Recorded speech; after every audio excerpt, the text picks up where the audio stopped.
Chers internautateurs et internautatrices, bienvenue dans cette Trick TV, somme toute spéciale et particulière, car j'ai la chance d'avoir avec moi M. Philippe Despalières, le co-auteur des Loups-garous de Tierce-Lieu. Et il paraît, on nous l'a raconté, qu'une extension va arriver sous peu. Qu'est-ce donc que cette histoire, M. Philippe Despalières? Alors, c'est une extension qui s'appelle Personnages, avec, comme son nom l'indique, beaucoup de nouveaux personnages. Mais avant de commencer, j'aurais une petite question à vous poser. Oui. Êtes-vous prêt à y répondre? Oui. Souvent, on me demande, moi qui suis un grand spécialiste du jeu, pourquoi Tierce-Lieu? Quelle est donc l'origine de ce nom Tierce-Lieu, qui est difficile à prononcer? Alors en général, je ne sais pas quoi répondre, mais maintenant que vous êtes là, mon cher Philippe, expliquez-nous.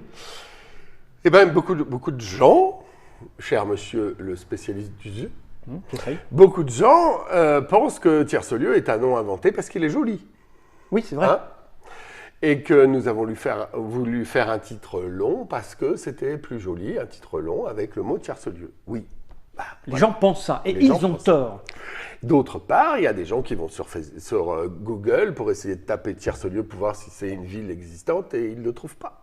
Donc ils se disent que c'est complètement inventé. Eh bien la réponse est non.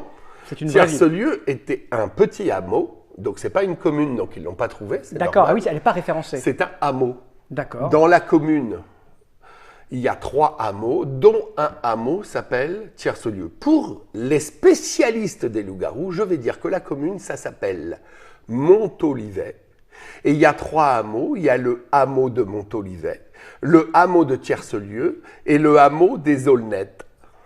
Et vous, vous habitiez le hameau de Tierce-Lieu? Nous, on habitait le hameau de Tierce-Lieu. Et donc, quand Hervé venait en week-end, on jouait là, on avait la moitié d'amis dans le hameau, et donc on a fait ce jeu au cours de soirée, autour de feu, dans la cheminée, à Tierce-Lieu. Voilà une anecdote fort Voilà. intéressante. D'ailleurs, il y a eu après un pèlerinage de certains joueurs dans les bois de Tierce-Lieu, d'abord en douce, puis après ils ont appelé la mairie qui nous a contactés. Nous nous sommes retrouvés en camping dans la maison d'une amie Qui habite Tierce-Lieu. qui habite Tierce-Lieu. C'est incroyable. Voilà. Mais là, immédiatement, les gens qui nous écoutent se posent une petite question. Oui.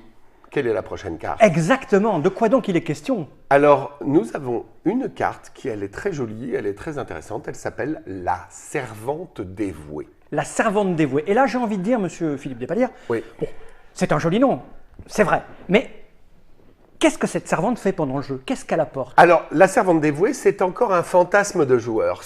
Cette extension répond à tous les fantasmes de joueurs. Vous êtes sûr?